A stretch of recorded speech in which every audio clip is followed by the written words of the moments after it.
Did you know that no zoo outside of China actually owns their panda bears? In fact, they pay over $1 million annually just to have those pandas.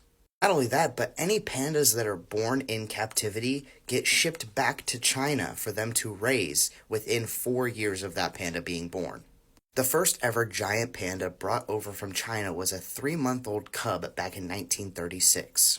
Now, there were no laws regarding this, regarding going to China and taking these pandas and bringing them back to the United States. So, over the next decade, there were dozens of pandas that people went over and took and brought back to the United States to put them on display.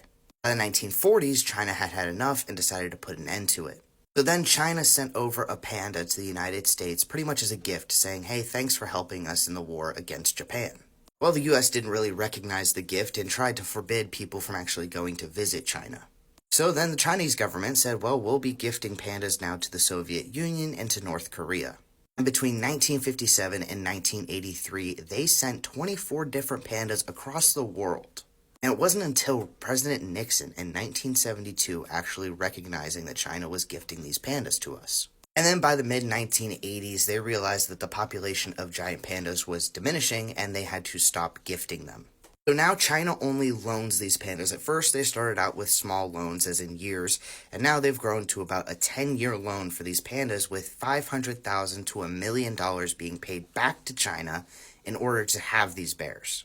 China says that these millions of dollars that they are getting every year from these countries to have these pandas are going back into the conservation efforts to keep pandas around. Though it seems pretty strange to use an animal as a trade relationship indicator, that is what they're doing with these pandas essentially. As long as the United States has panda bears in its zoos, we still have a good relationship with China. And the same thing goes for other countries that have these animals as well.